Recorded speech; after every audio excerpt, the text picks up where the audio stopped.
ॐ सहनाववतु सहनौ भुनक्तु सह वीर्यं करवावहै तेजस्विनावधीतमस्तु मा विद्विषावहै। ओम शांति शांति शांति। वेदांत दर्शन की 18वीं कक्षा, वेदांत दर्शन के प्रथम अध्याय का तीसरा पाठ चल रहा है। इसके पिछली कक्षा में हमने प्रथम और द्वितीय सूत्रों को देखा था। द्युभू आदि का आयतन, आधार, आश्रय कौन है, इस संसार का आश्रय कौन है। तो जब इनके आश्रय के का कथन आएगा शास्त्रों में, तो वहां पर परमात्मा का ग्रहण करना चाहिए, क्योंकि वहां परमात्मा का वाचक शब्द आत्मा बढ़ा हुआ है।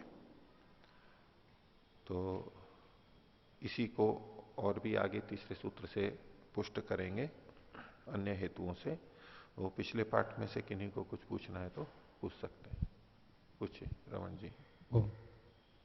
आचार्य जी, दूसरे सूत्र में इस सूत्र को, दूसरे सूत्र को हेतु के रूप में दिए है, जो पीछे द्युलोक और पृथ्वीलोक का जो आयतन है वो परमात्मा है, तो ये हेतु किस प्रकार बनेगा? ये हेतु वैसा हेतु नहीं है, पंचावय वाला हेतु। ठीक है, कारण तो बताया जा रहा है, लेकिन किस दृष्टि से कि उसी प्रकरण में मुक्तों के द्वारा प्राप्य परमात्मा का कथन किया गया है। और उस प्रकरण से लग रहा है कि उसी एक ही चीज को कहा जा रहा है जिसको पहले कहा गया था, उसी को यहां भी कहा जा रहा है। तो जो मुक्तों के द्वारा प्राप्य है वहां तो स्पष्ट है कि वो परमात्मा ही है। और चूंकि वो बात इसी प्रकरण में कही गई है, इससे पता लगता है कि जहां द्युभू आदि का आयतन कहा गया वो भी परमात्मा ही है।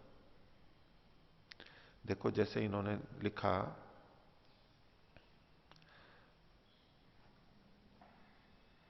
मुक्ता नाम आश्रयणीय सप्रतिपाद्यते अत्रैव मुंडकोपनिषदि तदग्रे। यही मुंडकोपनिषद में उससे आगे। अब ये जो तथा विद्वान करके लिखा हुआ है मुंडकोपनिषद का 3-2-8, ठीक है। और जो इससे पीछे वाला था, ये जो मुंडकोपनिषद का है 2-2-5, ठीक है। 2-2-5 से 3-2-8, उससे आगे का ही है, वो प्रसंग वही चल रहा है।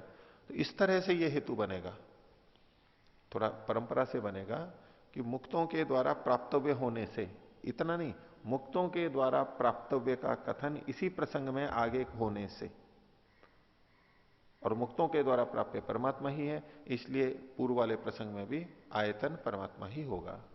ये प्रथम सूत्र में जो स्वशब्दात आया था उसका तो केवल एक मुंडकोपनिषद का ही वचन दिया, और अन्यत्र तो आत्म शब्द पठित नहीं है, जैसे अन्य मंत्र आदि दिए हिरण्यगर्भ आदि, तो उसमें अर्थापत्ति से लेना होगा। हाँ, केवल इसमें महानता का कथन भी है, जैसे कि ये यजुर्वेद का दिया इन्होंने, यत्र विश्वम भवत्ति एक नीड़म। अब उसकी महानता कही गई है इस संसार की अपेक्षा से। और तस्मिन इदम संच विचयति सर्वम, इसमें भी उसकी महानता कही जा रही है। स ओतः प्रोतश्च विभु प्रजासु, ओत प्रोत है और विभु है, ये उसकी महत्ता कही जा रही है। तो उसके वाचक अपने शब्दों से, आत्म शब्द तो है, उसके अलावा परमात्मा का वाचक यानी परमात्मा के संकेतक। शब्द हमेशा संकेतक ही होता है। शब्द जब वाचक होता है, वाच्य को बताता है, वाच्य उसका अर्थ होता है, तो वो संकेतक ही, तो शब्द हमेशा संकेतक ही होता है। तो स्व शब्द से ये संकेतित होता है, यानी जिन शब्दों से परमात्मा का संकेत हमें मिल रहा है, ऐसे शब्दों का वहां पर पाठ मिलने से, देखे जाने से, तो आत्म शब्द के अतिरिक्त भी ले सकते हैं, कोई बात नहीं। कुछ ओम आचार्य जी, सूत्र संख्या 30। आचार्य जी, इस सूत्र में दूसरी पंक्ति के अंत से परमात्मनः स्थानम हृदय प्रदेशम मन्यते यतो ही मनसः स्थानं हृदय प्रदेशः, परमात्मा का स्थान हृदय प्रदेश माना गया है क्योंकि मन का स्थान हृदय प्रदेश है। तो इससे परमात्मा का स्थान हृदय प्रदेश का कथन जो है वो पूरा संगत नहीं लग रहा था, क्योंकि जितने भी चीज़ें हम मनन करते हैं वो सारे हृदय प्रदेश से ही करते हैं, तो सभी चीज़ें फिर हृदय प्रदेश माना जाएंगे।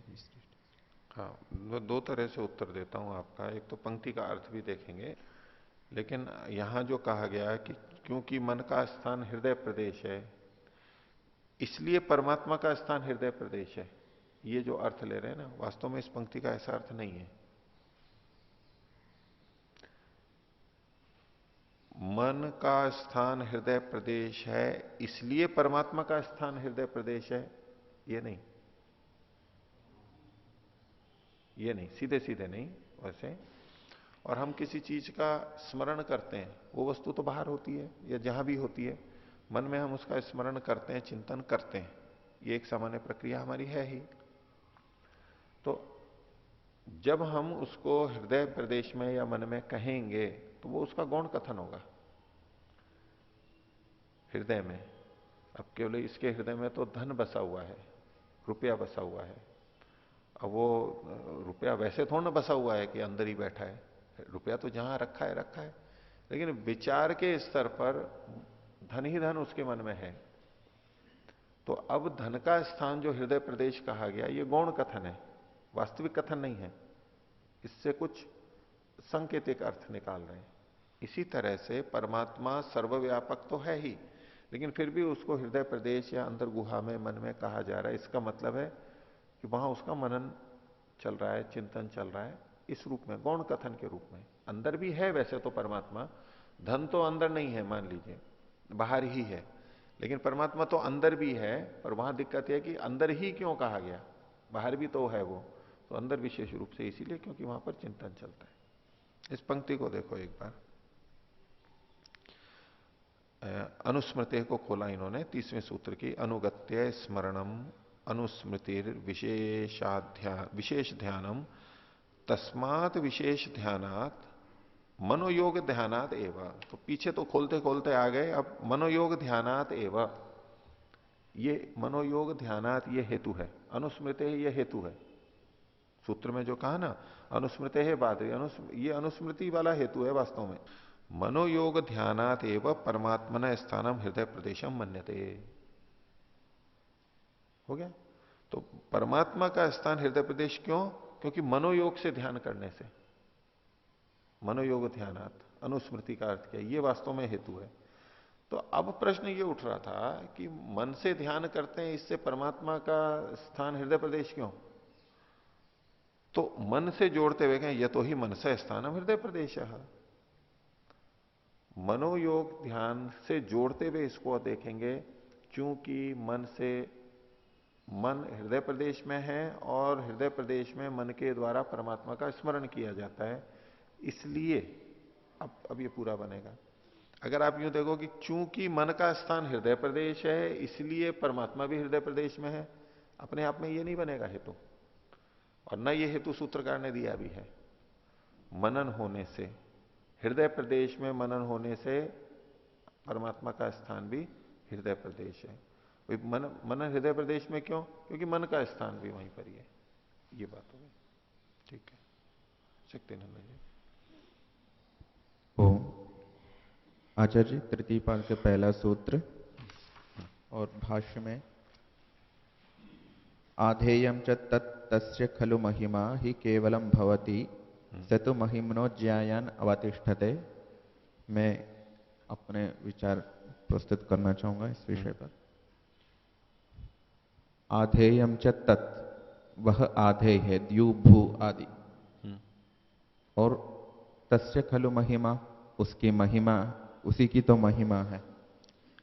आधेयम च तत्, हाँ, आधेयम च तत् को लेके मैं कह रहे हैं कि आधेयम च तत्, वह तत् क्या है, द्यू भू आदि, उसकी महिमा आदि ले सकते हैं, ठीक है।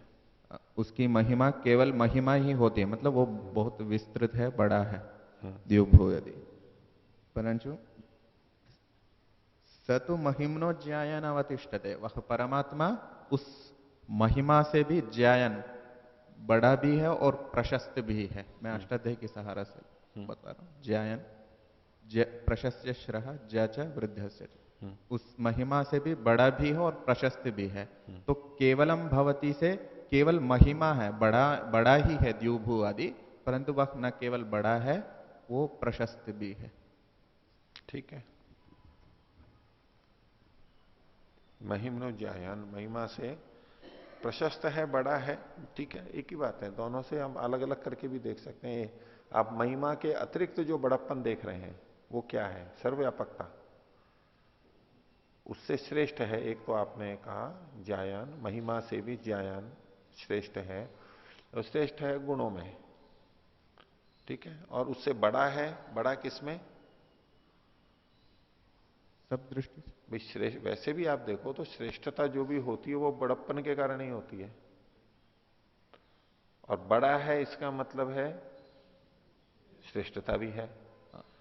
पर अगर आप दो अर्थ करके करना चाहते हो गुण तो ज्यायान बड़ा है, यानी आप तो या तो देश की दृष्टि से बड़ा कह लो, और देश की दृष्टि से बड़ा होना तो कोई विशेषता है नहीं। बड़ा भया तो क्या भया? जैसे पेड़ खजूर। तो यूं देश की दृष्टि से अगर केवल बड़ापन माने तो कोई विशेषता नहीं है, ठीक है, होगा होगा, बड़ा है। हमारे लिए तो कुआं ही बहुत अच्छा है जिसमें मीठा पानी है, समुद्र इतना बड़ा है, हमारे लिए वर्तमान के लिए तो उपयोगी नहीं है। परंपरा से कुएं के पानी के लिए भी वही हमारे लिए उपयोगी है, वो अलग बात है।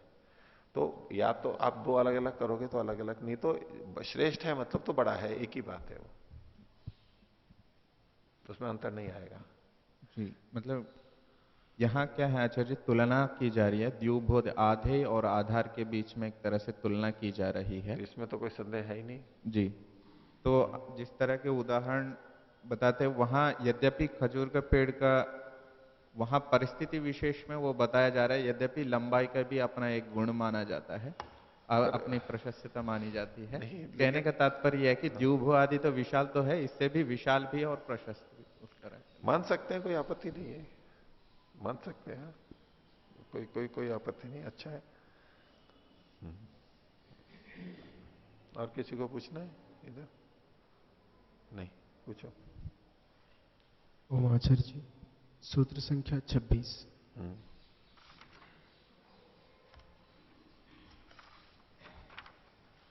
आचार्य जी, इस सूत्र में जो शब्दादिभ्य है, शब्दादिभ्य, शब्दादि, इसको खोलते हुए वैश्वानरात, एकदेश स्थान और अंगी, इन सबको भी ले रहे हैं आदि शब्द से। हाँ। तो क्या शब्दादि से हम ये अर्थ भी ले सकते हैं क्या, जैसे यहाँ पर वैश्वानर का प्रकरण चल रहा है, तो जैसे वैश्वानर शब्द लोक में दूसरे अर्थ के लिए प्रयुक्त है, उस तरह के जो दूसरे शब्द हैं उनको भी लेने के लिए आदि शब्द का उपयोग लिया? उसके लिए तो ये तो तथा दृष्टि उपदेशात से सिद्धांति ने लिया है इसको। तो जी, सिद्धांति लिया है, पूर्व पक्षी का वहां नहीं, ये परंपरा से आदि शब्द के वहां 3-4 तरह से अर्थ किए जाते हैं पहले से, उसी तरह से इन्होंने भी यहां पर 3 अर्थ किए हैं। क्योंकि शब्दादि में आप ये ध्यान दो कि शब्दादि में ये जो हेतु दिया जा रहा है ये पूर्व पक्षी की तरफ से है और खंडन के लिए है जी। और जो आप कह रहे हो वो तो तथा दृष्टि वाली व्याख्या है, वो पक्ष में जाएगी, वो सिद्धांति का कथन बनेगा। नहीं, मैं ऐसे कह रहा था सर जी कि वैश्वानर शब्द जैसे लोक में दूसरे चीज के लिए प्रयुक्त है, अर्थ उपयोग लेते हैं, इसलिए यहाँ पर वैश्वानर शब्द परमात्मा के लिए नहीं है। उसी तरह से दूसरे जितने भी शब्द हैं, अग्नि, वायु, वरुण आदि, वो लोक में दूसरे अर्थों में प्रयुक्त है, अतः ये शब्द भी परमात्मा के लिए प्रयुक्त नहीं है, ऐसा पूर्व पक्षी कहने पर आपका दृष्टांत बदल रहा है बिल्कुल। आप यूं कह रहे हो जैसे वैश्वानर शब्द भौतिक अग्नि के लिए है, परमात्मा के लिए नहीं है, ऐसे ही ये दूसरे शब्द भी वायु आदि अन्य वस्तुओं के लिए है, परमात्मा के लिए नहीं है जी। इसमें उद्देश्य विधेय ही बदल गए हैं, प्रसंग अन्यों का नहीं चल रहा है, अन्य वायु आदि शब्दों का प्रसंग नहीं चल रहा है, यहां तो वैश्वानर का ही है। आपने शब्द की संरचना बदल दी अर्थ आदि को कल्पना करने के लिए, ऐसे नहीं कर पाएंगे। मीमांसा में उद्देश्य विधेय का भी बहुत महत्व रहता है कि आप किसको उद्धृत कर रहे हो और क्या नई बात कह रहे हो। आप जो अभी बोल गए ये तो एक नई बात है, वो प्रसंग से बाहर चली जाएगी, ऐसा अर्थ अगर लेते हैं तो वो संगत नहीं है यहां पर। ठीक है, तो आगे चले, बोलिए। आचार्य जी, जो अभी आपने कहा था कि देश का महत्व नहीं है, दूसरे सूत्र के पहले सूत्र के संदर्भ में, कि वो बड़ा है, वो न केवल बड़ा ही नहीं प्रशस्त भी है। इस वाक्य के बारे में आपने कहा था कि बड़ा होना कोई उसकी योग्यता नहीं है, नहीं, श्रेष्ठ होना। होती है योग्यता, लेकिन श्रेष्ठता से भिन्न कुछ आप देखे होंगे तो आप स्थान की दृष्टि से ही ले सकते हो, ये मैं कह रहा हूं इनको। तो जो मेरे मन में जो बोलिए। बात वो आई, ये आई कि ईश्वर, जैसे देश की दृष्टि से ईश्वर सर्वव्यापक है, तो ईश्वर सर्वव्यापक ही नहीं श्रेष्ठ भी है, तो सर्वव्यापक होने के कारण ईश्वर में कुछ और गुण भी आते हैं देश के कारण, जैसे कि सर्वज्ञता। अगर वो सर्वव्यापक नहीं होता तो सर्वज्ञ नहीं हो सकता था।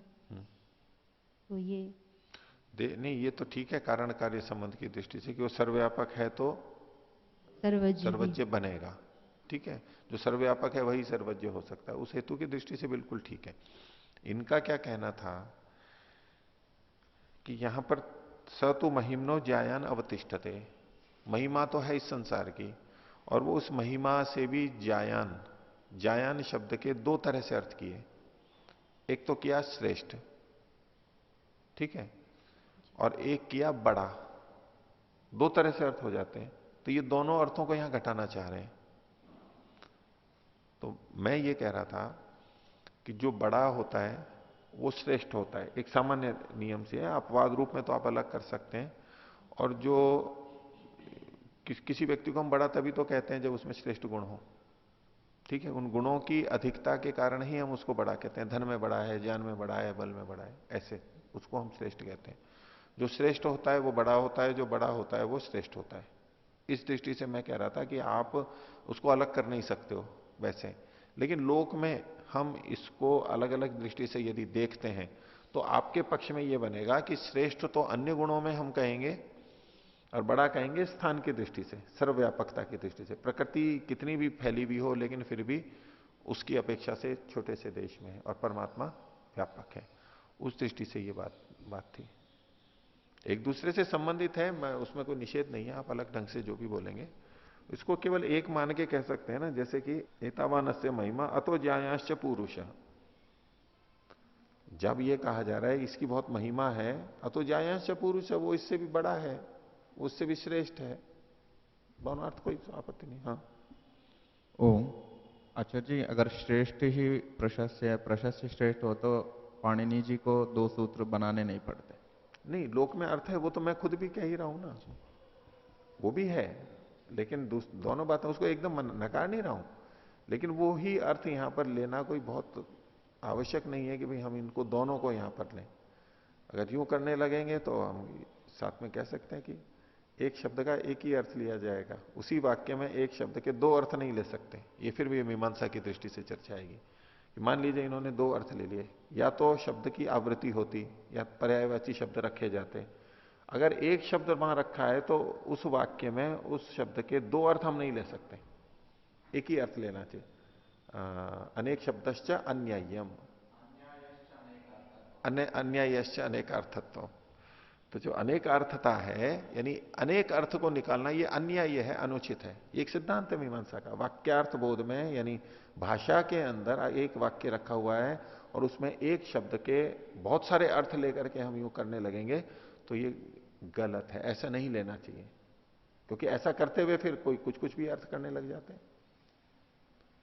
एक सिद्धांत दिया, उसको सारा समझा करके कि ऐसा ही होना चाहिए। इसलिए अगर आप यहां एक ही शब्द से दो अर्थ लोगे तो वो भाषा शास्त्र की दृष्टि से ठीक नहीं है, एक ही लेना चाहिए। आप कोई सा एक ले लीजिए, और एक भी अर्थ लेंगे तो वक्ता का तात्पर्य यहां पर सफल सिद्ध हो रहा है, दोनों में से कोई आपत्ति नहीं है। यहां जिस प्रयोजन से उद्धृत किया इस भाष्यकार ने भी और वेद मंत्र में भी, वो दोनों ही जगह संगत होगा, कोई सा भी अर्थ ले सकते हैं। पर चूंकि लोक के अंदर केवल आयु आदि में जो बड़ा होता है उसको भी ज्यायान या ज्येष्ठ शब्द से कहा जाता है। अब वो आयु में तो बड़ा है लेकिन गुणों में बड़ा हो यह आवश्यक नहीं है। छोटा बच्चा भी अधिक योग्य हो सकता है। इसी तरह से कद की दृष्टि से भी कह सकते हैं, आयु में भेद के, मतलब बड़ी आयु वाला होते हुए भी वो उतना लंबा नहीं हो सकता है, अंतर हो सकता है। तो वहां बड़ापन एक उस तरह से, यानी जो बड़ा बेटा या बड़ा जो भी आयु आदि की दृष्टि से, तो वो भी एक लोक व्यवहार होता है जहां की गुण से रहित स्थिति में भी बड़प्पन बताया जाता है, वहां भी प्रयोग किया जाता है। तो भाषा की दृष्टि से दोनों संगत हैं, इसलिए पाणिनि ने दोनों शब्द बनाए हैं। ठीक है, तो आगे चलते हैं। वेदांत दर्शन के प्रथम अध्याय का तृतीय पाठ, और पहले सूत्र में द्विभुआदि का आयतन वो परमात्मा है, ये प्रसंग था। और दूसरे सूत्र में बताया कि मुक्त आत्माएं भी उसी को पाने के लिए प्रयासरत हैं, ये इसी प्रसंग में कहा गया। और चूंकि एक ही प्रसंग है इसलिए आयतन परमात्मा ही दिया जाना चाहिए। अब इसकी पुष्टि में और हेतु दिया जा रहा है, तीसरा सूत्र, न अनुमानम अतच्छब्दात। न अनुमानम, निषेध कर रहे हैं दूसरों का कि ये जो आयतन है ये प्रकृति भी नहीं हो सकती है। अनुमानम का मतलब है जो अनुमेय है, वो अनुमान शब्द को अनुमेय अर्थ में लिया जा रहा है। अनुमान के द्वारा जिसको जाना जाता है वो प्रकृति, नानुमानम, वो आश्रय नहीं हो सकती इसका, द्विभू आदि का। क्यों? अतः शब्दात, उससे संबंधित शब्द का वहां प्रयोग ना होने से। पीछे जैसे कहा था प्रथम सूत्र में स्वशब्दात, परमात्मा के वाचक संकेतक अपने शब्द का प्रयोग होने से, तो प्रकृति क्यों नहीं है? क्योंकि प्रकृति से संबंधित वहां शब्द नहीं है। अतच्छब्दात, प्रकृति का संकेतक कोई शब्द वहां आसपास में नहीं है, इसलिए प्रकृति इस द्विभू आदि का आयतन आश्रय नहीं हो सकती है। क्योंकि जैसे सामान्यतः आज भी लोग बात करते हैं कि ये संसार चल रहा है तो क्या आश्रय है, कैसे चल रहा है? प्रकृति है, ये तो प्रकृति चला रही है अपना, वो परमात्मा को स्वीकार ही नहीं करते। परमात्मा की आवश्यकता ही नहीं है, प्रकृति खुद ही चल रही है। तो नहीं, ये जो शास्त्र हैं वो तो किस बात को कहते हैं, प्रकृति आश्रय हो नहीं सकती है। अब यहां चूंकि चर्चा शब्द शास्त्र की ही है, वाक्यों की, उस आधार पर यहां उत्तर दिया है। भाष्य देखिए, अनुमानम न, अनुमान यहां नहीं है। अब अनुमान का मतलब है अनुमान बोध्य, अनुमान के द्वारा जिसको जाना जाता है, वहां तक हम कैसे पहुंचे, तो ब्रह्मनि जी उसको खोल के बता रहे हैं। अनुमीयते, यानी जिसका अनुमान किया जाता है। स्थूलम वस्तु दृष्टवा तस्य सूक्ष्मीभूतम पूर्व रूपम समवायी कारणम मनसा लक्ष्यते। अनुमीयते मनसा लक्ष्यते, अनुमान हमेशा मन के द्वारा होता है। प्रत्यक्ष तो ज्ञानेंद्रियों से होता है, अनुमान मन से होता है। यद्यपि प्रत्यक्ष पूर्वक होता है, उतने अंश में तो इंद्रियों की, ज्ञानेंद्रियों की उपयोगिता या सहभागिता वहां रहती ही है, लेकिन वैसे जो निर्णय होता है वो मन के द्वारा होता है। तो अनुमीयते मनसा लक्ष्यते, मन के द्वारा लक्षित, संकेतित, चिन्हित किया जाता है, स्पष्ट किया जाता है। कैसे कैसे होता है वो? स्थूलम वस्तु दृष्टवा, स्थूल वस्तु को देख करके, तस्य सूक्ष्मीभूतम पूर्व रूपम, उसी स्थूल रूप का जो सूक्ष्म रूप है, वो कौन सा? पूर्व रूप, जो उससे पहले का था। स्थूल वस्तु है वो कार्य है, वो पश्चात है, पर है, और सूक्ष्म वस्तु उसका कारण है जो पहले होता है। पूर्ववत शेषवत की दृष्टि से कारण और कार्य अर्थ में ले लेंगे। और वो कौन है? समवायी कारणम, वो पूर्व रूप समवायी कारण होता है, उपादान कारण। समवायी कारण यानी उपादान कारण, मेटीरियल कॉज। तो घड़े को देख करके मिट्टी का जो ज्ञान होता है हमारे को, कि इसका कोई कारण होगा, या परमाणु का ज्ञान होता है, शरीर को देख के हमें कोशिकाओं का ज्ञान होता है, ये जो हम पीछे पीछे मानते हैं, उससे वो मन से लक्षित होता है।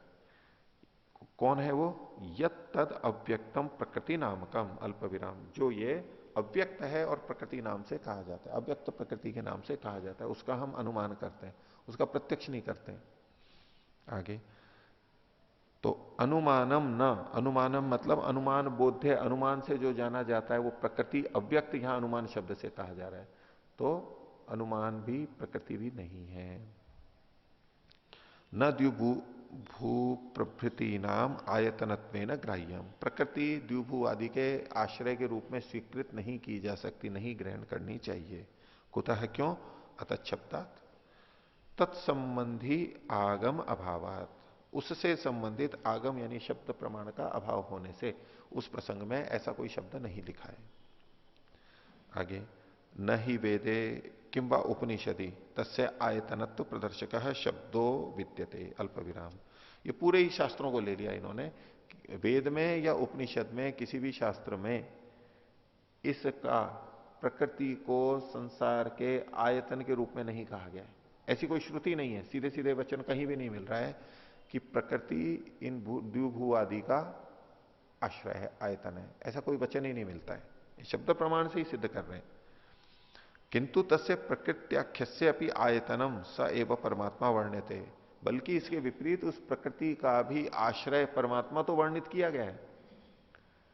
द्विभू आदि का आयतन प्रकृति कहीं नहीं कहा गया, इसके विपरीत प्रकृति का आयतन आश्रय परमात्मा को कहा गया है, उसके लिए प्रमाण दे रहे हैं।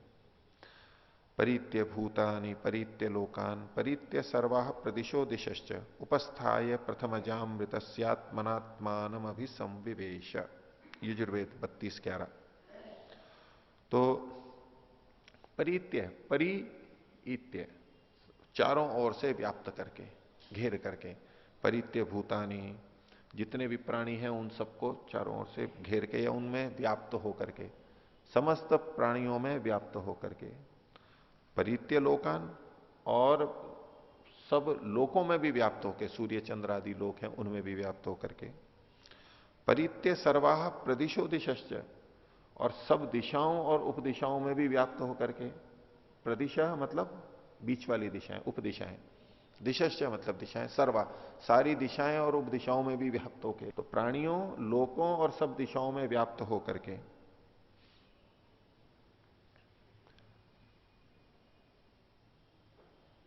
जो विद्यमान है, जो सबको सब में विद्यमान है, इनमें व्याप्त होकर के जो रह रहा है, व्याप्त है, ऐसा वो परमात्मा है। उपस्थाय प्रथमजाम ऋतस्य, ऋतस्य मतलब सत्य से, सत्य के, ऋतस्य प्रथमजाम ऋत के, जो कि ऋत को बताता है, ऐसी प्रथमजाम सबसे पहले उत्पन्न का, इससे वेद चतुष्टयीम अर्थ लिया है महर्षि दयानंद ने। जो सबसे पहले उत्पन्न हुए हैं वो ऐसे चार वेद चतुष्टयी, उनको उपस्थाय पढ़ करके या संसेव्य, पठित्वा संसेव्यवा, सबसे पहले जो चार वेद आए उनका जो कि सत्य के आधार थे, उनको पढ़ के या उनका सेवन करके आत्मना आत्मानम अभिसंविवेश, संविवेश मतलब प्रविशति, प्रविष्ट करता है, आत्मा के द्वारा आत्मा को या आत्मा में प्रवेश करता है। किसको? जो सब दिशाओं में, सब भूतों में, सब लोकों में व्याप्त है, वो परमात्मा, उस परमात्मा को कैसे प्राप्त करता है? सबसे पहले उत्पन्न वेदवाणी को, वेद को जान करके फिर आत्मा के द्वारा आत्मा को जानता है या उसमें प्रविष्ट होता है, उसका साक्षात्कार करता है। तो यहां पर परित्य लोकान परित्य भूतानि परित्य सर्वा प्रदिशो दिशश्च, इस सब को कहते हुए इन सब का भी आश्रय परमात्मा को स्वीकार किया जा रहा है कि देखो परमात्मा इन सबको घेरे हुए है, सब में व्यापक है। आगे अत्र लोकानाम प्रथम जायाश्च आश्रय परमात्मा स्पष्टम वर्णित है। यहां पर लोकों का और प्रथम जाया का, प्रथम जाया मतलब वेद, उनका आश्रय परमात्मा को स्पष्ट ही वर्णित किया गया है। आगे तथा और एक प्रमाण दे रहे हैं, तम आसीत तमसा गूढ़म अग्रे अप्रकेतम सर्वम सलिलमा इदम तुच्छेनाभ्यपिहितम यदासीत तपसस्तन महीना जायतैकम। दो तो संशोधन कर लीजिए, तुच्छेन, छह के नीचे जो एक रेखा है उसको काट दीजिए, क्योंकि यह को जिस तरह से बनाया गया है उसका मतलब है पहले वाले को अचरहित हलंत कर ही दिया है उन्होंने। दोनों में से कोई एक चीज काम में ली जाती है। तुच्छेनाभ्यपिहितम यदासीत, यदासीत के बाद में तपसस ये छूट गया है, तपसस तन महीना जायतैकम, ऋग्वेद का मंत्र है। तो इसमें कहा तम आसीत, पहले अंधेरा था, तमसा गूढ़म अग्रे, वो तम से अंधेरे से ढका हुआ गहरा था, अप्रकेतम अस्पष्ट था, छुपा हुआ था, सर्वम सलीलम आ इदम, ये सब सारा का सारा सलिल के रूप में था, यानी प्रकृति सलिल के रूप में थी। तुच्छेन आभु अपिहितम यदासीत, ये तुच्छ आभु के द्वारा, बहुत तुच्छ आभु प्रकृति के लिए कहा गया, उससे ये सब कुछ जैसे ढका हुआ था। तपसस्तन महीना जायतैकम, और परमात्मा के उस तपस्या से, उस महिमा के द्वारा वो जायत एकम एक उत्पन्न होता है, यानी महतत्व उत्पन्न हुआ। प्रकृति से महतत्व एक सबसे पहले उत्पन्न हुआ, व्यक्त जो हुआ है। तो परमात्मा की तपस्या से, ज्ञान से, ज्ञानमय तप से उत्पन्न हुआ है। तो यहां भी परमात्मा की महत्ता, परमात्मा का आश्रय प्रकृति की दृष्टि से अधिक है, ये कहा गया। आगे, अत्रापि तुच्छत्वेन वर्तमानम आभु, आभु नामकम अव्यक्तम कारणम निर्दिष्टम। यहां पर भी तुच्छेन, तुच्छ रूप से विद्यमान, बहुत तुच्छ यानी छोटा, उसके सामने, परमात्मा के सामने कुछ भी नहीं है जैसा, उस रूप में विद्यमान आभु नामक जो अव्यक्त कारण है, मूल प्रकृति जो निर्दिष्ट की गई है, तत्तस्य परमात्मनो महिना खलु एकम महत्तत्वम प्रथमम विकृति रूपम उत्पन्नम उच्यते इति उच्यते ही। और वह, ये जो मूल प्रकृति है, ये परमात्मा की महिमा के द्वारा एक महतत्व के रूप में प्रथम जो विकृति रूप है वो उत्पन्न कही गई है। तो इससे पता लगता है कि परमात्मा बल्कि इनका आश्रय है, प्रकृति तो आश्रय के रूप में नहीं है। न अनुमानम अतच्छब्दात्, अनुमान गम्य प्रकृति द्युभु आदि का आश्रय नहीं है, क्योंकि उससे संबंधित कोई शब्द नहीं पढ़ा गया, कोई शब्द शास्त्र मिलता ही नहीं है, कोई वाक्य मिलता ही नहीं है। आगे चौथा सूत्र, प्राणभृच्च, प्राणभृत, प्राण को धारण करने वाला यानी जीव, वो भी, ऊपर से ना की अनुवृत्ति लाएंगे, वो भी द्युभु आदि का आयतन आश्रय नहीं हो सकता है। द्युभु आदि का आयतन परमात्मा, पहले दूसरे सूत्र में। द्युभु आदि का आयतन मूल प्रकृति नहीं है, तीसरे सूत्र में। द्युभु आदि का आयतन प्राणभृत जीव नहीं है, चौथे सूत्र में। फिर वो ईश्वर जीव प्रकृति तीन अलग अलग आ रहे हैं। प्राणभृच्च, भाष्य देखिए, चकारात न इति अनुकृष्यते, न इसका अनुकर्षण होता है। प्राणभृत, इस पै में रह की रह जोड़ लीजिए, रे। प्राणभृत, प्राण को धारण करने वाला, प्राणभृत को खोल रहे हैं। यह प्राणन विभर्ति धारयति स जीवोपि, जो प्राण को धारण करता है, विभर्ति मतलब धारयति, वो जीव भी। न द्युभु आदि नाम आयतनम अस्ति, द्युभु आदि का आश्रय नहीं हो सकता है। कुतः, कैसे? पूर्वोक्त अतच्छब्दात्, वही हेतु है, अतच्छब्दात्, जीव से संबंधित कोई शब्द वहां नहीं मिलता, और जीव इन द्युभु आदि का आश्रय है, इससे संबंधित कोई शब्द प्रमाण नहीं मिलता है। अतच्छब्दात्, पूर्वोक्तात् अतच्छब्दात्, तद विषयक शब्द प्रमाण अभावात्, उससे संबंधित शब्द प्रमाण का अभाव होने से। न ही तस्य आयतनत्वे क्वचित शास्त्रे शब्द प्रमाणम विद्यते, उसके आश्रय तो होने में, आयतनत्व होने में, आयतन होने में किसी शास्त्र में कोई शब्द प्रमाण नहीं मिलता है। यहां वेदांत दर्शन में शब्द प्रमाण की अधिक महत्ता है, शब्द प्रमाण को बहुत अधिक प्रयोग करेंगे, क्योंकि विवेचना ही उसके ऊपर हो रही है। अनुमान और प्रत्यक्ष कम लेते हैं, होता भी कम है, शब्द प्रमाण को ही लेकर के अधिक अधिक अधिक अधिक चर्चा है सारी। आगे, अपितु जीवात्मा वेदादि शास्त्रेषु एक देशित्वेन प्रतिपाद्यते, बल्कि जीवात्मा को तो शास्त्रों में एक देशी के रूप में कहा गया है। तो जो एक देशी है तो द्युभु आदि में है ही नहीं, वो द्युभु आदि का आश्रय कैसे हो सकता है? तो जीवात्मा एक देशी के रूप में, परिच्छिन्न रूप में कहां कहा गया है? तो उसके लिए एक मंत्र दिया है, ऋग्वेद का मंत्र है, अपांग परांगेति स्वधया गृभीतो अमर्त्यो मर्त्येन सयोनि। तो अपांग परांग इति स्वधया गृभीत, अपांग परांग इति, अपांग मतलब इधर उधर, अपांग माने इधर, परांग माने उधर, उल्टा सीधा, या तो यूं कहें इधर उधर कहें, बोले इधर उधर घूम रहा है, उल्टा सीधा करता रहता है, मतलब इधर उधर जहां कहीं भी, स्वेच्छा यदृच्छा, इधर या उधर, ऊंचा नीचा जो भी है। तो अपांग परांग एति, ये जाता है, कौन जाता है? कोई है वो जाने वाला, वो जीवात्मा। अपांग परांग एति, कभी इधर जाता है कभी उधर जाता है। कैसे?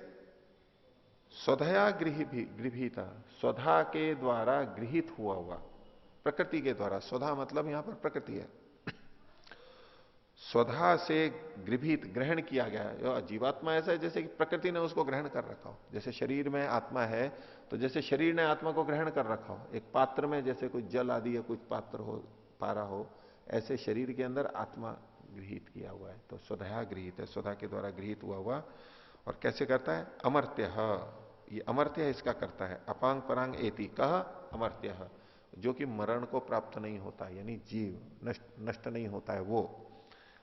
कैसे? मर्त्येन, मर्त्य ना है, ये तो दीर्घ हुआ है। मर्त्येन स योनि ही, मर्त्य कह रहे हैं शरीर को, शरीर के साथ जो समान स्थान वाला है। स योनि ही मतलब समान स्थान वाला है।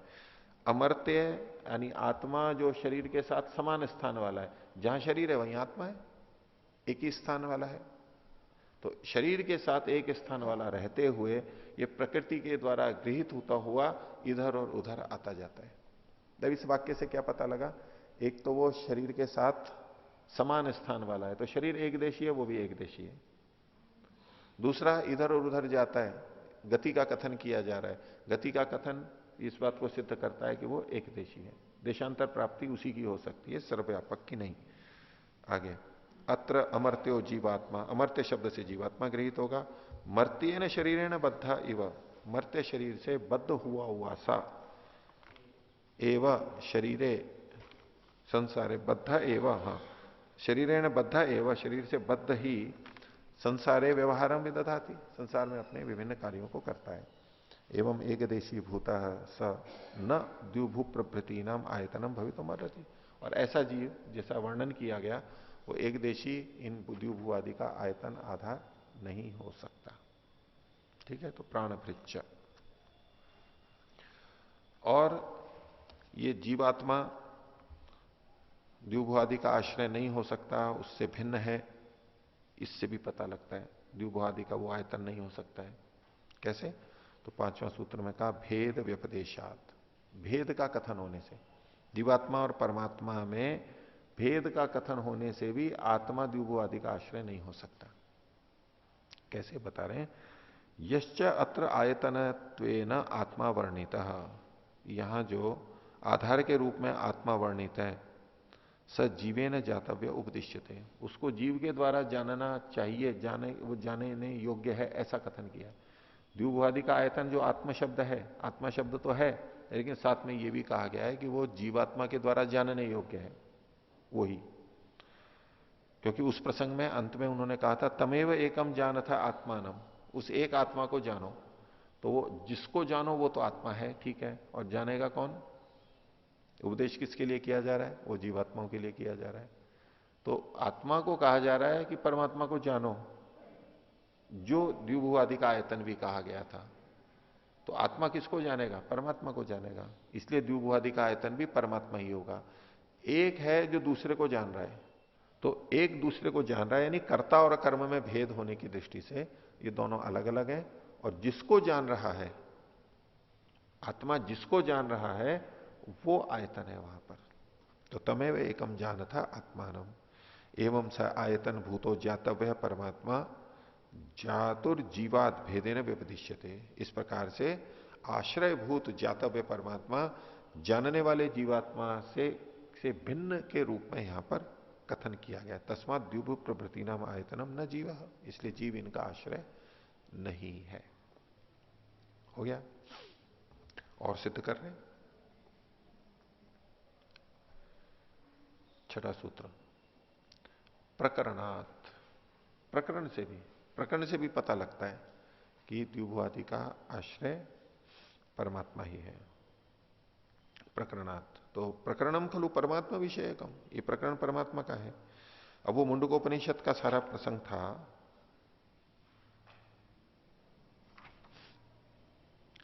2-2-5 का, तो इसी में 2-2-1 और 2, उससे पहले के जो 2 श्लोक हैं उनको यहां पर इन्होंने उद्धृत किया, थोड़ा सा पहले ही जो है उसी प्रसंग में। तो वह है आविहि सन्निहितम गुहाचरम नाम, ये परमात्मा का वर्णन किया जा रहा है कि वो कैसा है।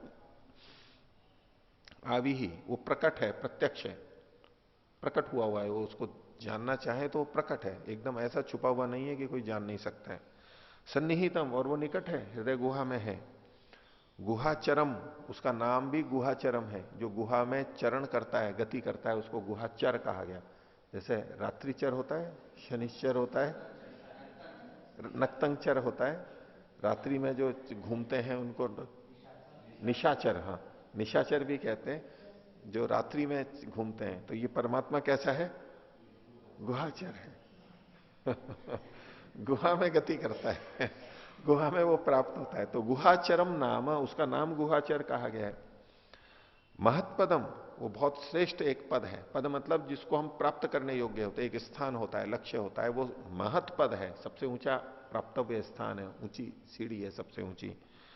महत्पदम अत्र एतत् समर्पितम, अत्र इसी परमात्मा में, एतत् मतलब ये जगत सारा समर्पित है, वो ही वो स्थान है परमात्मा जिसमें ये सारा का सारा समर्पित है, जैसे उसी की आज्ञा के अनुसार चल रहा है। यस्य विश्व उपासते। आगे एजत प्राणत, जो कुछ भी है, कौन सा? एजत, जो जो भी गतिशील कर रहा है, कंपायमान है।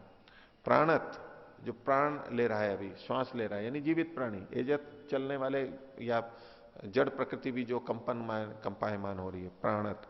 निमिषत, जो निमेश कहते हैं नेत्रों को बंद करने को, उन्मेष खोलने को बोलते हैं। निमिषत, जो नेत्रों को बंद करने में लगा हुआ है। ये भी चेतन के जीव के लक्षणों में, जैसे वैशेषिक में भी कहा गया। निमिषच्च यदे तज्जान था, यद एतत्, वो जो कुछ भी है उसको जानो। सदसद वरेण्यम, जो सत और असत में वरेण्य है। सत का मतलब है नित्य पदार्थ, असत मतलब अनित्य पदार्थ। नित्य और अनित्य पदार्थों में भी जो सबसे ज्यादा वरेण्य है, समस्त पदार्थों में, चाहे नित्य हो चाहे अनित्य हो, वर्ण के योग्य वही परमात्मा है। दूसरे ढंग से भी अर्थ करते हैं इसका कि जो सत है यानी नित्य है, और असत है अनित्य पदार्थों से अलग है, जो कि पृथक है। वरेण्यम परम विज्ञानात्, जो विज्ञान से परे है। विज्ञान मतलब अपरा विद्या, अपरा विद्या से भी जो परे है, यानी अपरा विद्या से जो जाना नहीं जाता है वह है। यद वरिष्ठम प्रजानाम, जो प्रजाओं का भी श्रेष्ठ है, उनमें भी जो सबसे अच्छा है। यद अर्चिमत, यद अणुभ्यो अणु, जो ज्योतिष्मान है, प्रकाशशील है, ज्ञान देने वाला है। यद अणुभ्यो अणु, जो अणु से भी अणु है यानी सूक्ष्म है। प्रभु तुम अणु से भी सूक्ष्म हो, प्रभु तुम गगन से भी विशाल हो। तो यद अणुभ्यो अणु, यस्मिन लोका निहिता, जिसमें सारे लोक सूर्य आदि धरे हुए हैं, और लोकिनश्च, और इस लोक वाले जो हैं प्राणी वो भी उसमें रखे हुए। पृथ्वी एक लोक हुआ, इस लोक वाले कौन है? जीव लोग, हम लोग, तो हम भी सब उसी में रखे हुए हैं, और ये लोक भी जिसमें रखे हुए हैं। तदेतत अक्षरम ब्रह्म, वो ये अक्षर अविनाशी ब्रह्म है। ये सारी बात 1-2 के अंदर कही है मुंडकोपनिषद में, और आगे वो चर्चा चल रही है 2-2, 5 की, 4 की। तो इस प्रकरण से भी पता लगता है कि द्विभु आदि का आयतन वही है, इन गुणों वाला वो परमात्मा ही है। स्पष्ट लिखा है तदेतत अक्षरम ब्रह्म। आगे अत्र ब्रह्मण है प्रकरणम सूत्राम स्पष्टते, ब्रह्म का प्रकरण एकदम बहुत ही अच्छी तरह से स्फुट है, ज्ञात हो रहा है। तस्मात द्विभु प्रवृत्ति नाम आयतनम परमात्मा एवं अत्र मंतव्यम, परमात्मा को ही इसका आधार मानना चाहिए। द्विभु प्रवृत्ति नाम आयतनम प्राणभित अर्थात जीवो नास्ति इति। अब ये सूत्र का अर्थ तो कर दिया, अब एक टिप्पणी कर रहे हैं इसमें आगे कि द्विभु आदि का आयतन प्राणभृत, प्राणभृत को खोल रहे हैं, अर्थात जीव, जीव आत्मा, नास्ति इति, नहीं है, इति सूत्र विचारेण सिद्ध्यति, सूत्र के द्वारा जो ये विचारना किया जा रहा है इससे एक बात और सिद्ध हो रही है, अर्थापत्ति से निकाल रहे हैं, अधिकरण सिद्धांत की तरह से निकाल रहे हैं कि ये प्रकरणात् से जो चीज सिद्ध की जा रही है इससे ये पता लगता है। क्या?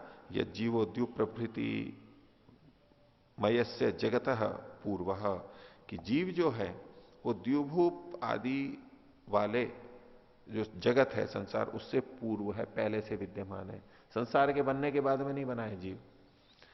अनादिर नित्यो अस्तिति, अनादि और नित्य है, ये व्यास मतम अभिलक्ष्यते, व्यास का मत पता लगता है। अन्यथा तस्य द्विभु आदि आयतनत्व विचार अनवसर। अगर जीव भी संसार के बनने के बाद में बनता, जैसे कि संसार बना था, तब तो अलग से जीवात्मा के का विचार यहां करने की आवश्यकता ही नहीं थी, पहले ही हो ही चुका था कि प्रकृति से अलग है, नानुमानात अतच्छब्दात प्राणभृच्च, ये कहने की जरूरत ही नहीं थी। अर्थात प्राणभृत को, जीव को जड़ प्रकृति से, मूल प्रकृति से अलग स्वीकार कर रहे हैं।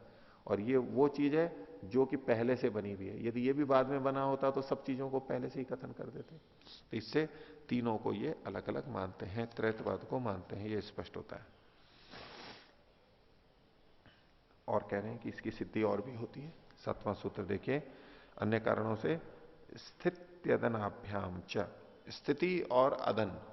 स्थिति मतलब तो स्थिर रहना किसी का बना हुआ अपने स्वरूप में, और अदन कहते हैं खाने को। इन दोनों के द्वारा भी पता लगता है। देखो कैसे सिद्ध करते हैं। तो स्थित्यदनाभ्याम, स्थिति ही स्वरूपे अवस्थानम, स्थिति का मतलब है अपने स्वरूप में रहना। और अदनम भोग, अदन माने खाना, और खाना एक भोग का प्रकार है, इसलिए प्रतीक के रूप में, उपलक्षण के रूप में समस्त भोगों को यहां पर ग्रहण कर लिया गया, केवल खाना ही नहीं। आगे, ताभ्याम परमात्म जीवात्मनो धर्माभ्याम तत्रैव उपनिषदि वर्णिताभ्याम जायते। इन पर आजीवात्मा परमात्मा के धर्मों का, कौन से धर्म, जो कि वहीं उपनिषद में कहे गए हैं, उनसे ये पता लगता है कि द्व्युप प्रभृति नाम आयतनम परमात्मा, आप परमात्मा ही उनका आश्रय है। उसके लिए इन्होंने आगे ये दिया है श्लोक, मंडूकोपनिषद का उद्धृत किया है, प्रसिद्ध है, लेकिन ये ऋग्वेद में भी मिलता है और वैसे ये अथर्ववेद में भी मिलता है। ये मंत्र है, वेद का मंत्र है। द्वा सुपर्णा सयुजा सखाया समानम वृक्षम परिशस्व जाते तयोरन्य पिप्पलम स्वादुअत्ति अनशनन अन्यो अभिचाक शीति, पहले भी आ चुका है। ये इन्होंने मुंडक उपनिषद से लेकर के दे दिया है। मुंडक उपनिषद अथर्ववेद की उपनिषद है, अथर्ववेद की परंपरा की उपनिषद है वो। अथर्ववेद में भी ये मंत्र मिलता है। वैसे प्रसिद्ध हम इसको ऋग्वेद का मानते हैं, क्योंकि प्रचलन में अधिकतर वही है कि ऋग्वेद का मंत्र है ये, पर अथर्ववेद में भी मिलता है, इसलिए मुंडकोपनिषद में यहां पर मिल रहा है ये। तो इसमें क्या कि दो सुपर्ण हैं, गुण वाली दो चीजें हैं, साथ साथ रहते हैं, सखा हैं, और एक ही वृक्ष में वो बैठे हुए हैं, टिके हुए हैं, एक वृक्ष के अंदर। तयोरन्य, उनमें से कोई एक, स्वादु पिप्पलम अति, मीठे मीठे फलों को खाता है, पीपल को खाता है। पीपल के भी फल होते हैं ना, बरबंटी, गोल गोल होते हैं, जो ज्यादा लाल तो बड़ के होते हैं, गूलर के अलग होते हैं, बड़ के अलग होते हैं, पीपल के छोटे होते हैं वैसे, लेकिन वो भी पक जाते हैं तो खाए जाते हैं। पक्षी लोग तो खाते ही हैं उसको, बीज भी होते हैं उसमें, कुछ गुदा भी होता है, पोषण पदार्थ भी होते हैं, मृदु होता है। अनशनन अन्यो अभिचाक शीति, और दूसरा ना खाते हुए केवल देखता है। ये प्रसिद्ध मंत्र है ही। तो अत्र द्विभू प्रवृत्ति समूह न सार्धम, द्विभू प्रवृत्ति के समूह के साथ, द्विभू प्रवृत्ति का समूह कौन है? समान, ये वृक्ष, ये वृक्ष जिस पे ये टिके हुए हैं, ये द्विभू प्रवृत्ति है, यही तो है वृक्ष, और क्या है? प्रकृति, कार्य जगत।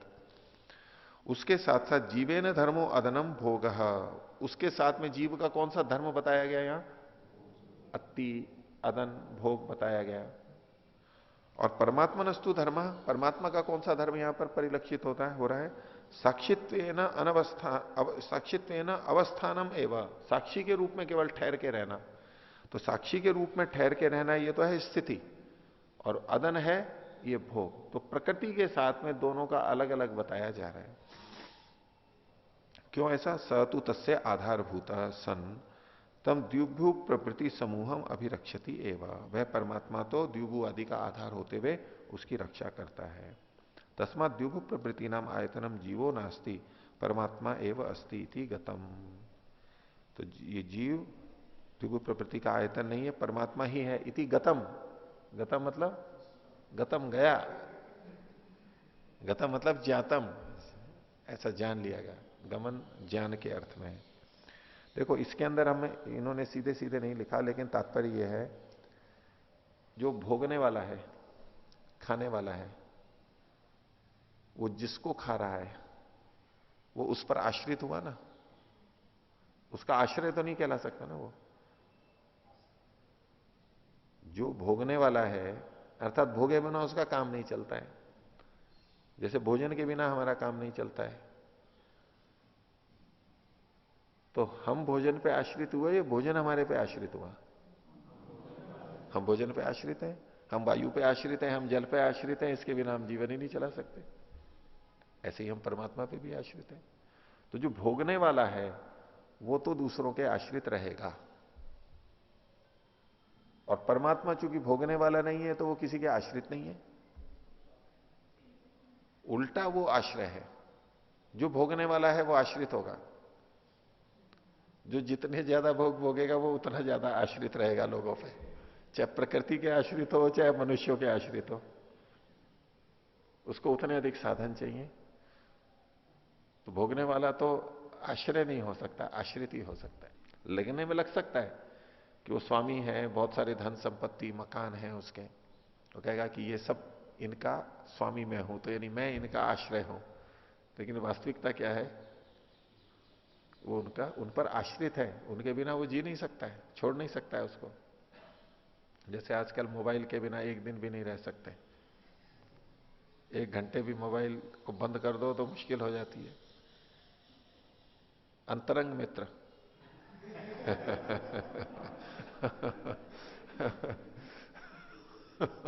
अभिन्न मित्र, जैसे कि छूट गया हो, जैसे कि दिल का टुकड़ा निकाल के, दिल को निकाल के और अलग रख दिया हो, वो इतना सा हृदय जैसा ही होता है, बिल्कुल खाली खाली लगता है उसको। तो लगता है 1 घंटे करेंगे क्या, इसके बिना करेंगे क्या। जैसे ध्यान में बैठते हैं तो संसार का विषय नहीं करेंगे तो करेंगे क्या अंदर कुछ रहा नहीं, बोले ध्यान में न माता पिता को सोचना है, न पति पत्नी को, न धंधे को, न पद प्रतिष्ठा को, न शरीर को, करेंगे क्या उस समय लगता है जैसे कुछ भी नहीं करेंगे। ऐसे इनको मोबाइल के बिना भी लगता है, या जिसको जिससे भी आदत हो जाती है उसमें ऐसा लगता है। तो इनसे भी हमें पता लगता है। तो यहां तक इन्होंने द्युभु आदि का जो आयतन है ये निश्चय किया कि परमात्मा ही है और दूसरा कोई नहीं हो सकता। अब एक शब्द और लिया जा रहा है, अलग अलग शब्दों को लेते हैं परमात्मा का वाचक जो है, तो अब एक शब्द लिया जा रहा है भूमा। जैसे पहले आकाश शब्द आया, एक शब्द लिया जा रहा है भूमा। भूमा कौन है, वचन जो शास्त्रों में आता है, उपनिषद में हम पढ़ चुके हैं। तो 8वां सूत्र कहता है भूमा संप्रसादात अध्युपदेशात। भूमा वो परमात्मा है, संप्रसादात अधि उपदेशात, संप्रसाद से भी ऊपर उसका उपदेश किया जाने से। संप्रसाद का मतलब जीवात्मा को लिया गया है। प्रसाद होता है ना, संप्रसाद प्रसाद मतलब यहां पर स्वच्छता के, शुद्धता के लिए है। प्रसन्न जैसे बोलते हैं ना, प्रसीदति, वो प्रसन्न हो जाता है। वो प्रसन्नता तो निर्मलता से ही आती है, निर्मलता जितनी होगी तो प्रसन्न हो जाएगा, नहीं तो दिक्कत होती है उसके अंदर। तो संप्रसाद मतलब जीवात्मा, उससे ऊपर कथन होने से, इस संप्रसाद से भी ऊपर परमात्मा का कथन होने से ये भूमा परमात्मा ही है और कोई नहीं है। भाष्य देखिए, अध्यात्म ग्रंथे भूमा शब्द पठ्यते। अध्यात्म ग्रंथों में एक भूमा शब्द बार बार आता है, पढ़ा जाता है। तद्यथा, जैसे कि एक उदाहरण दिया, यो वही भूमा तत्सुखम नाल पे सुखम अस्ति। पूर्ण विराम लगा लीजिए। जो भूमा है, जो बड़ा है, वो सुख है। नाल पे सुखम अस्ति, अल्प मतलब प्रकृति, वैसे आप अल्प मतलब जो भी अल्प है उसमें सुख नहीं है। अब यूं लगेगा ये अध्यात्म की चर्चा चल रही है या भौतिकवाद की चर्चा चल रही है वास्तव में तो पूरा संसार ही उसी तरफ जा रहा है, चाहे अध्यात्म हो चाहे भौतिकवाद। दुख रहित सुख तो सभी चाहते हैं, अधिक से अधिक सुख सब चाहते हैं। तो ये तो दोनों तरफ एक ही है। उसको आप तरीके अलग अलग हैं, एक भौतिकवाद वाला तरीका हो गया, एक अध्यात्म का हो गया, लेकिन आत्मा का स्वभाव तो यही है। जितना अधिक सुख के साधन होंगे और सुख को वो परिपूर्ण ही चाहता है। तो ये बिल्कुल अटल बात कह दी आत्मा का जो स्वभाव, यो वही भूमा तत्सुखम नाल पे सुखम अस्ति। अगर 2 चीजें हमारे को मिली हैं, चाहे गाड़ी हो, चाहे पेन हो, या कुछ भी हो, रोटी हो और या तो जलेबी हो, तो जो थोड़ी भी बड़ी होगी आम को भी बांटेंगे तो बड़ा वाला आम होगा तो थोड़ा सा, भाई इसमें थोड़ा सा कुछ बूंद, कुछ एक घूंट ज्यादा इसमें होगा, तो बड़े को ही हम चाहते हैं। बाधा अगर भी खड़ी कर रहा है तो जब तक हमारी सामर्थ्य है उसके संदर्भ में है। तो यहां पूर्ण विराम हो गया। आगे का भूमे ही व सुखम, निर्णय दे रहे हैं, सिद्धांत है ये। जो भूमा है वही सुख है। अगर सड़क कम है हमारी, सुख नहीं होगा। चिकित्सालय हमारे छोटे हैं कि हमारे व्यक्ति सारे नहीं आ पाते हैं, वहां पर भर्ती नहीं हो सकते हैं, डॉक्टर कम है, अध्यापक कम है, पानी कम है, कभी सुख नहीं होगा। बारिश कम है, धूप कम है, सर्दी कम है, सुख नहीं होगा।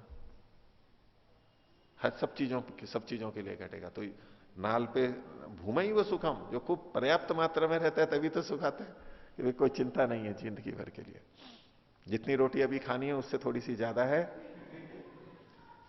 कोई चिंता नहीं है। लेकिन आधी रोटी कम है, एक रोटी कम है, तो अब ये सुख नहीं देगा और कोई नहीं चाहेगा उस स्थिति को। आगे भूमा तू एव विजिज्ञासितव्य इति, ये जो भूमा है उसी को ही जानना चाहिए।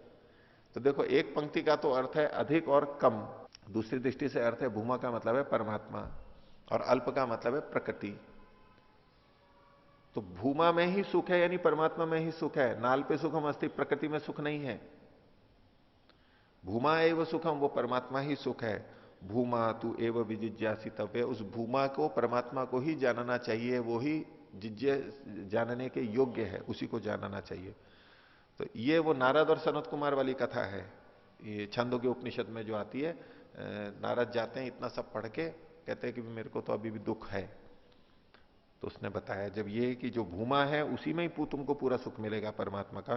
तो नारद जी बोलते हैं भूमानम भगवो विजिज्ञासे इति, ये भगवान मैं उस भूमा को ही जानूंगा। अब तक तो जो भी जानता रहा मैं उस भूमा को ही जानूंगा, मेरे को तो वो सुख चाहिए। तो बोले जब इसको जान लेता है तो क्या स्थिति बनती है? यत्र नान्यत पश्यति, वो ऐसी स्थिति है जहां और कुछ नहीं देखता है। नान्यत श्रृणोति, और कुछ सुनता ही नहीं है। नान्यत भी जानाति, कुछ और जानता ही नहीं है। सभूमा, उसे भूमा कहते हैं। जिसको देख लेने पर दूसरी चीज को नहीं देखता, जिसको सुनने पर और किसी चीज को नहीं सुनता, और जिसको जान लेने पर और किसी को जानने की इच्छा नहीं रहती है, उसे भूमा कहते हैं। यदि किसी एक को देख के दूसरे को देखने की इच्छा कर गई तो इसका मतलब है पहले वाला कम है। जिसको सुन करके, जिस भजन को गीत को सुन करके दूसरे भजन को सुनने की इच्छा कर गई इसका मतलब वो कम है। बस ये बात है। और जिसको जान लेने पे और जानने की इच्छा है कि नहीं अभी और शास्त्र पढ़ना है, अभी और शास्त्र पढ़ना है, इसका मतलब है वो भी पूरा नहीं है, वो अल्प है। पक्की बात है। अगर परिपूर्ण मिल जाए तो हम दूसरी तरफ जाएं क्यों? हमारा दूसरी तरफ जाना ही इस बात का संकेत है कि ये अल्प है।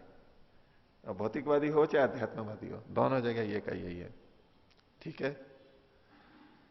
तो इसी से संबंधित पंक्ति है, अथ यत्र अन्यत पश्यति अन्यत श्रृणोति अन्यत विजानाति, उन्हीं शब्दों को दोहरा रहे हैं। जहां अन्य देखता है, अन्य सुनता है, अन्य जानता है, तदल्पम उसे अल्प कहते हैं। बिल्कुल विपरीत चीज है।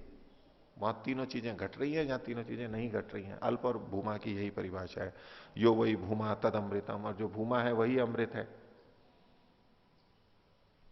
अथ यद अल्पम तन मर्त्यम, और जो अल्प है वो मरते हैं, मृत्यु को प्राप्त होता है, ये संसार है। तो अध्यात्म में तो यूं कहते हैं एक दृष्टि से कि भाई कम हो तो अच्छा है, कम में सुख है। लेकिन उपनिषद अध्यात्म ग्रंथ क्या कहता है? कम में सुख नहीं है, अधिक में सुख है, भूमा में सुख है। तो आज का इतना ही रखते हैं पाठ। प्रणव।